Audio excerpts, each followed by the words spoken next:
I thought it would be a good idea to share some ideas about, or share some information about a trend that I've noticed in my practice.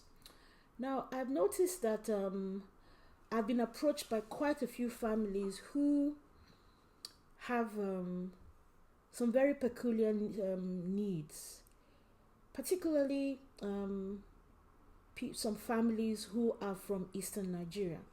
I'll explain. I'm not stereotyping. I'm going somewhere with this. Just bear with me.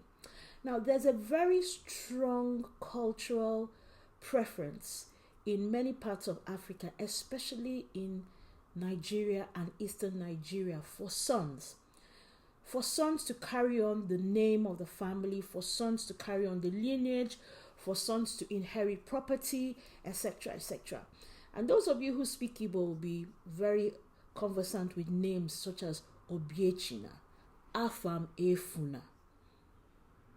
Those kind of names indicate a very strong cultural preference for the continuation of the lineage of a family, for the continuation of the name of a family, particularly through the male line. So in such cultures, especially among the Igbos of Nigeria, Eastern Nigeria, even though a family might be blessed with daughters, they would not consider that the lineage of the family can continue through their daughters, and would really be pushing very hard to ensure that they have a son, because they do not consider that the lineage can continue through a daughter. So it has to be continued through the male line. Now, what does that have to do with assisted reproduction? I've had a number of inquiries where families have been faced with some difficult decisions to make. So you have a family who might have only one child or only one son, and that child has special needs. The child might be on the autistic spectrum, the child might be disabled. Just say, for want of a better way of describing it, the son might be considered to need some help to be able to procreate. Now, if you have a child who is on the autistic spectrum, or you have a child that has been diagnosed as having some kind of disability or special need, there's no real reason why that child should be denied the opportunity to have a family. But that depends on if they want to and if they're capable of doing so. Now, legally speaking, we always speak about one fundamental principle, and that's the principle of informed consent. So say, for instance, you have a son who is, his biological age might be 25 or 26, well above the age of majority, which is 18.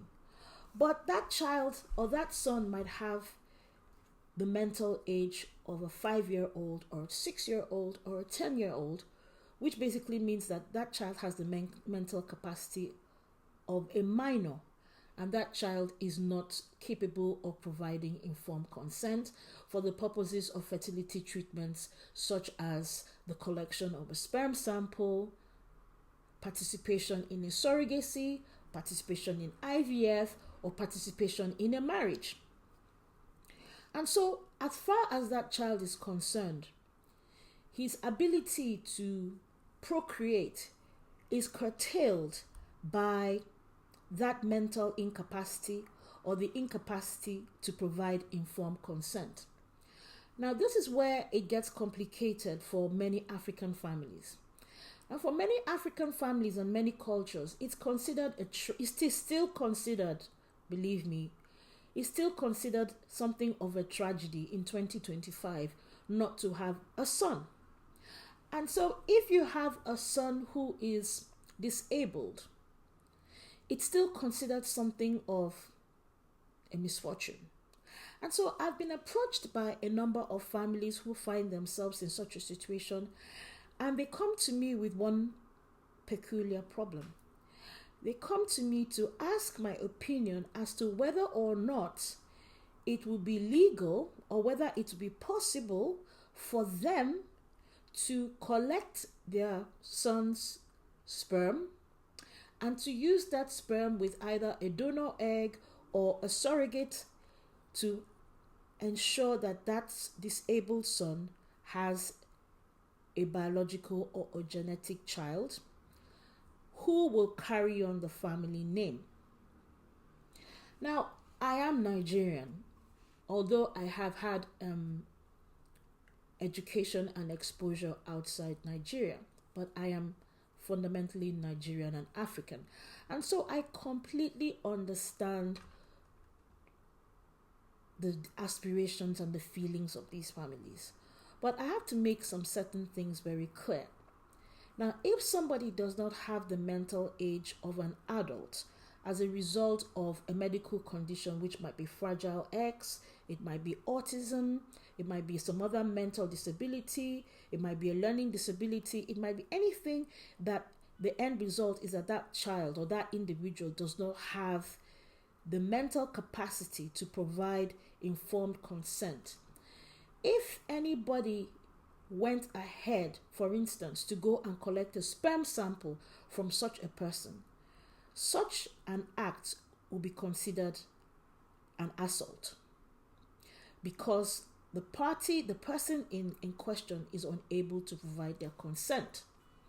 I know that in many cultures, even when somebody was in such a situation, traditionally the family members would go and marry a wife for either him or her, and the person will be encouraged to have sexual relations with their spouse and raise children who will be taken care of by the family.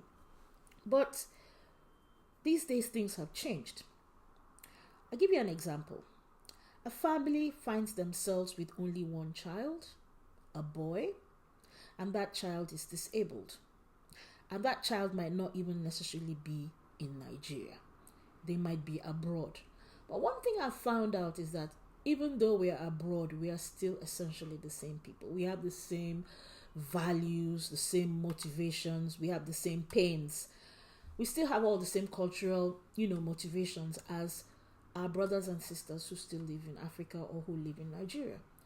And so I've had inquiries where a family finds themselves living abroad outside Nigeria, and they come to me to ask me the question of whether or not they can maybe bring the child back to Nigeria, maybe on the guise of a holiday or something, and then take the child to a fertility clinic and collect the sperm sample and carry on with the surrogacy cycle or with a marriage or whatever. Basically, one means or the other through which a child will be born to this disabled young man or this disabled male adult. And the question I always ask them is this. Yes, although you might think that it might be easier for you to find a fertility clinic in Nigeria that will be willing to, would be sympathetic with your plight and would be willing to collect that sperm sample from an individual who is obviously incapable of providing informed consent, even though that might be possible. But you still have to ask yourself the question of, after that child has been born, how do you get that child into that foreign country where they are supposed to live with their disabled parent? And that's a very, very big question to ask. Because when you begin to put the documentation together to remove that child from Nigeria and take that child into that other country where this disabled adult lives, the embassy or the High Commission would definitely be asking questions about how did this disabled person wind up in Nigeria and arrive at a situation where they are fathering children.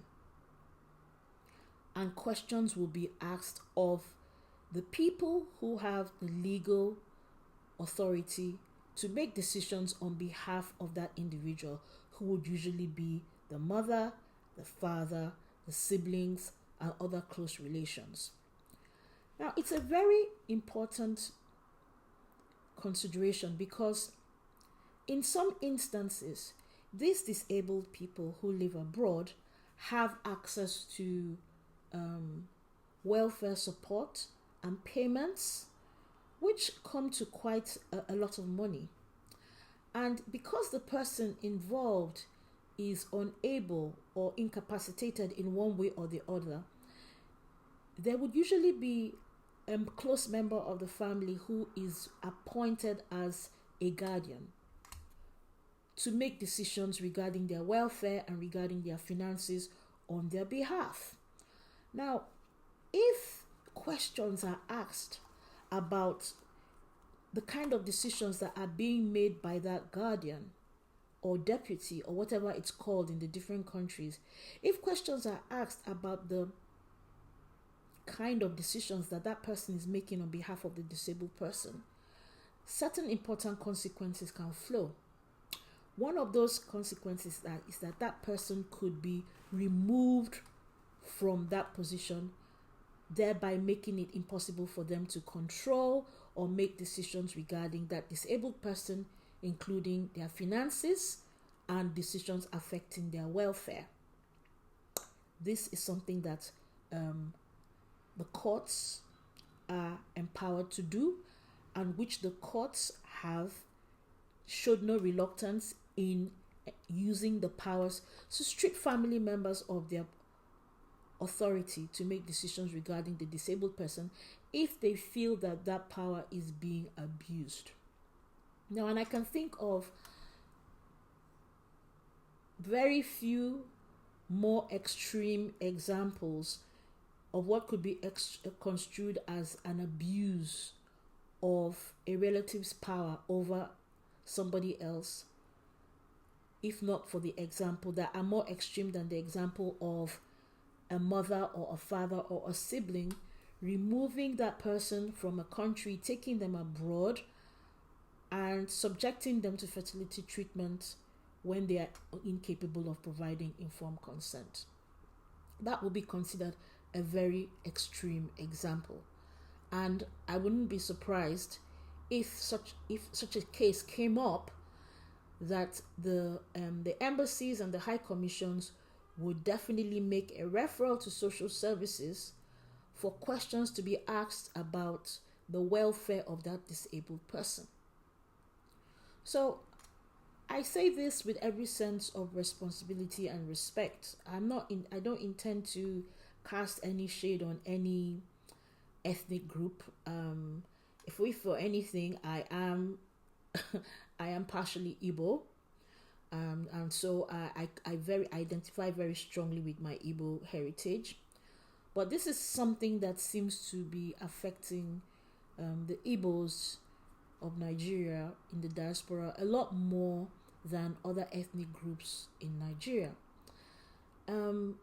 That same cultural motivation is behind the reason that more than 70% of cases of the requirement for the service of gender selection are brought by Igbos. Igbos seem to be the ones who are far ahead in the demand for male children. And it's not far-fetched to see why that is the case. But in my view, of course, I am very opposed to the fact that up till now, in 2025, women are still considered to be less than males. So, and daughters are less valued in many cultures than sons, despite evidence to the contrary that is not a very helpful stance to take. But I'm also seeing a lot more examples of families who are abroad and in Nigeria trying to take matters into their hands to submit their disabled relatives to fertility treatments in situations where such relatives are incapable of providing informed consent. And it's while I completely understand the cultural motivations and the mores and the desires of such families, I'm very, very worried about the parents, the ability, the capacity of such disabled people to parent when they themselves are dependent on other people for their own care. I'm also very worried whether such arrangements are in the best interest of the children who are born under those circumstances, where they are born to a disabled parent and there might not be a second parent available, and they are being raised by grandparents. And what happens to such children when their grandparents pass on and the disabled parents are unable to take care of them? Now, when such children are born in Nigeria, or other parts of Africa, we have a very, relatively robust family support system where such children will still be taken care of and within the family.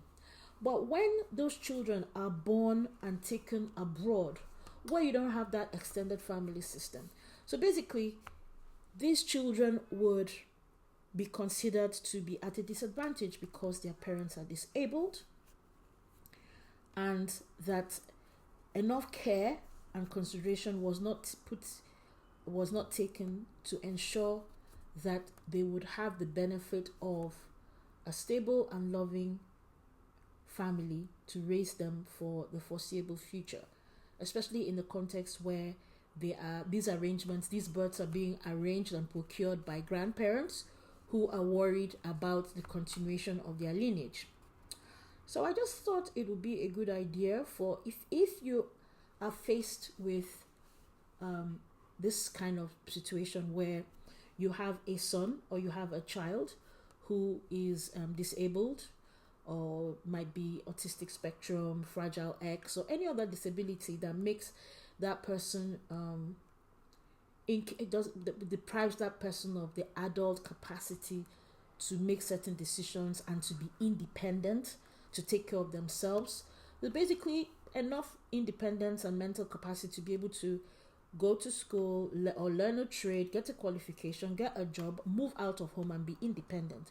If you have a child that cannot do that and you're worried about lineage and you're tempted to bring the child to Nigeria for the purposes of getting them involved in assisted reproduction so that you can produce a grandchild in order to continue your family line, I would say that you should consider that very, very carefully. Not only consider it from the legal perspective, because it could have some serious repercussions for you and your family, but also consider it from the perspective of the children who will be born under those circumstances. Is that something that you really should be trying to do? I know that it's painful. I can't imagine the agony that such families go through, but it's very important to look at this thing in the round and not be driven primarily by cultural considerations, which could land you in a lot of trouble because you haven't taken them into consideration.